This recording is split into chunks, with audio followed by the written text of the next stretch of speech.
Hey, good morning. It's another day here. So I just thought I'd give you an update on my little garden. And look at there. I am getting, if you can see those, I am getting some nice cherry tomatoes. They're starting to ripen. So I'm happy to see that. I actually have quite a few other tomatoes in here. Lots of cherry tomatoes that are coming onto these vines. So pretty happy to see all of those guys. And then, unfortunately,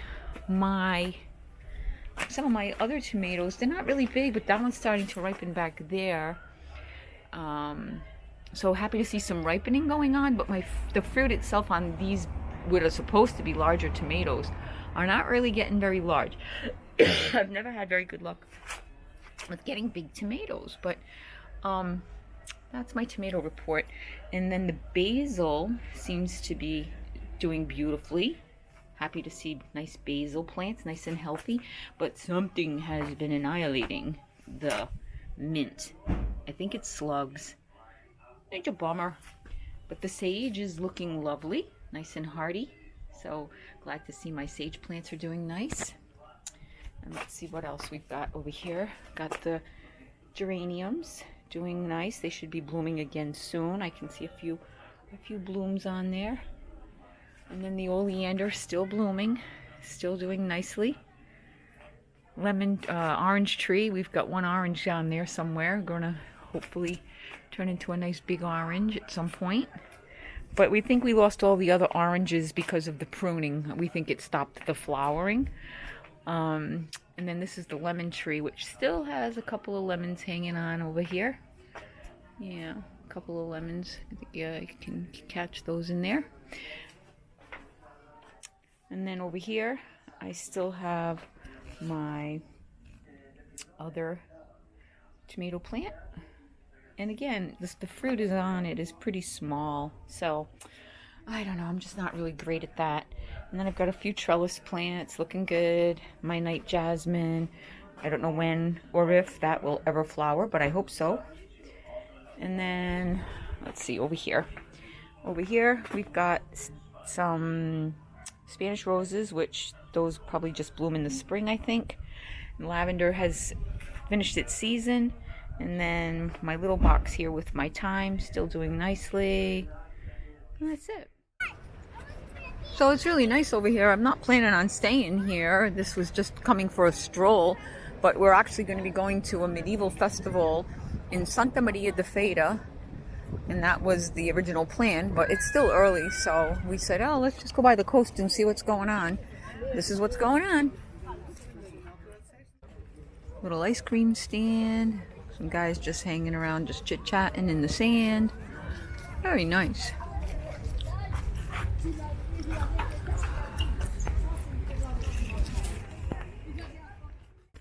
Hello, it's me again. So yeah, that was really pretty over there by the beach, but we didn't stay long because that wasn't our plan.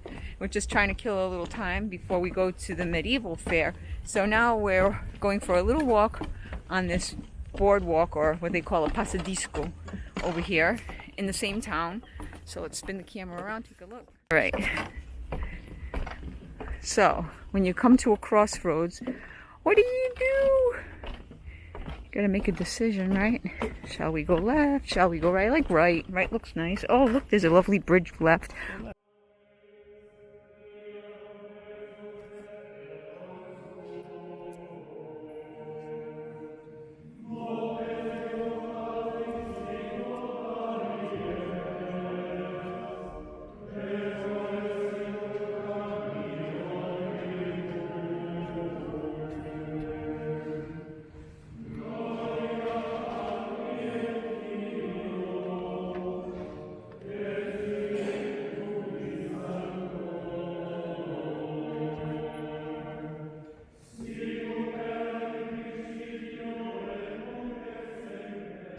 Okay, so we did that little walk and we're still trying to kill a little bit of time before we go to the medieval festival.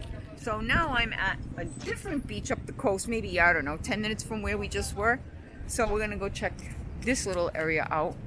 So let me flip my phone back around. I mean my camera. Guitar.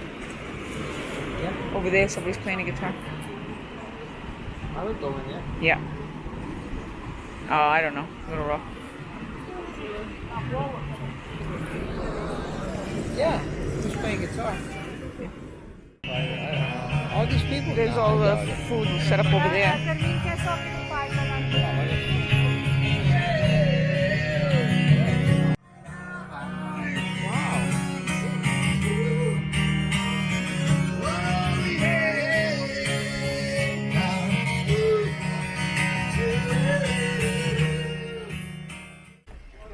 I'm at the medieval fair in Santa Maria da Feira.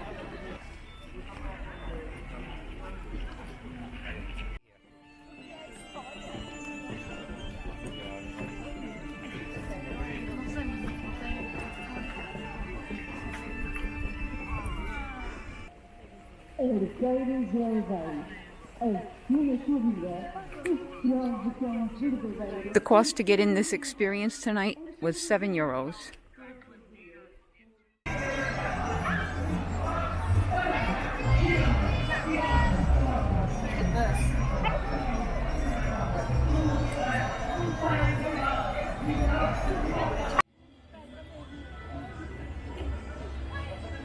Here's the castle. Made it up from the magic forest. Came up through that hill right there, and then here we see the view of the castle from the side. People are walking up. We're gonna go check that out.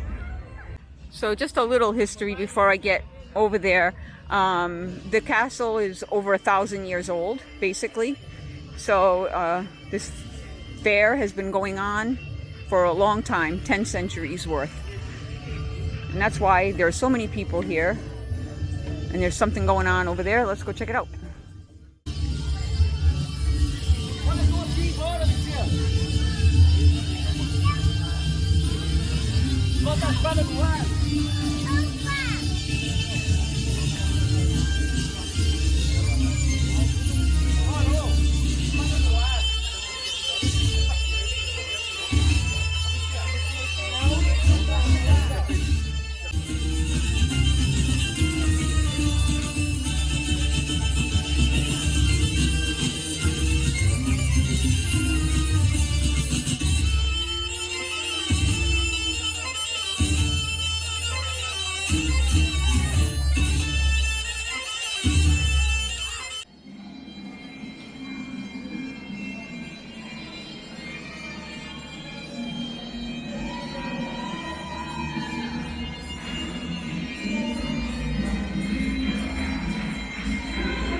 To give you a perspective of how tiny this church is, here's the front door.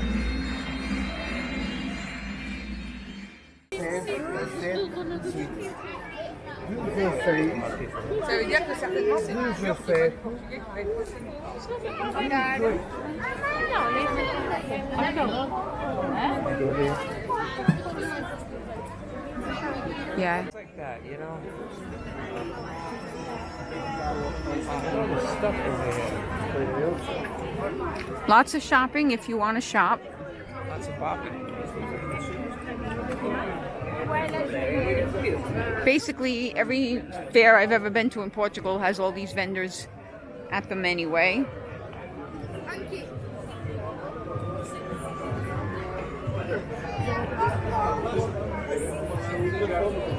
Oh, that's like the shaman guy.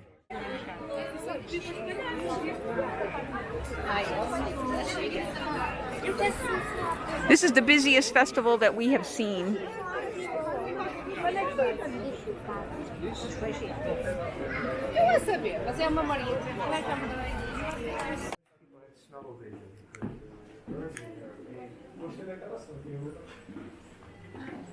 I'm inside the monastery, and they have all these wonderful tinctures.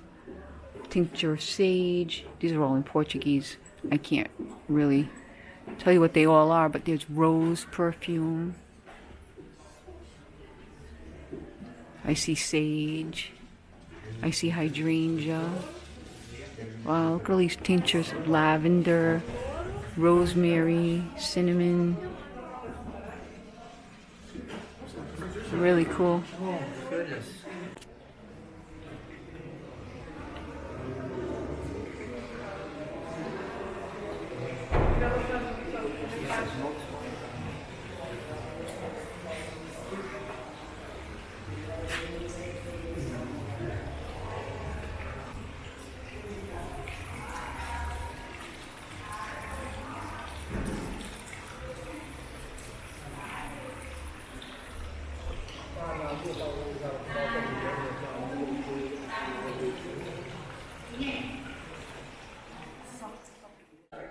this is cool. This is where you would write calligraphy. Oh, and they would use these to hold down the paper, which are leather straps. I don't understand what the stones are all about. To hold the paper down so it doesn't blow away in the wind.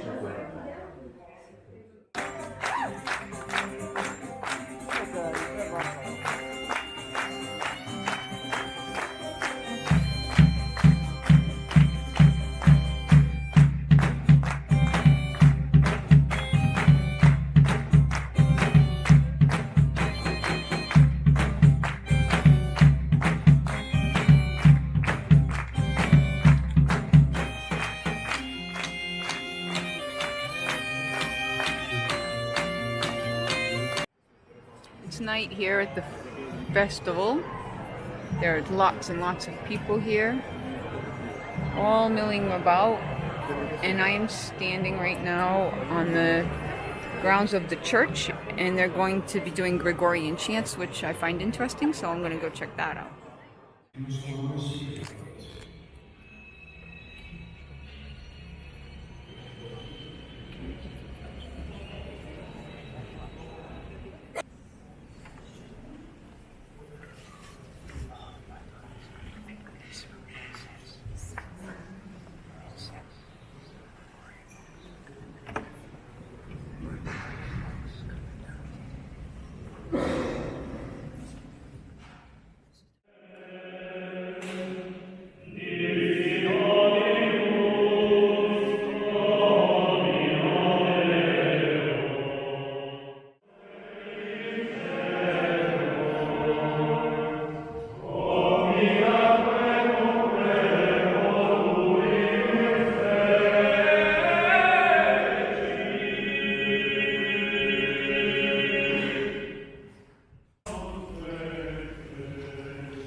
So what can I say? I'm walking out of this big festival. Some people are still actually showing up, but for me it was a little bit too busy, too many people, and the lines were very, very long to get something to eat.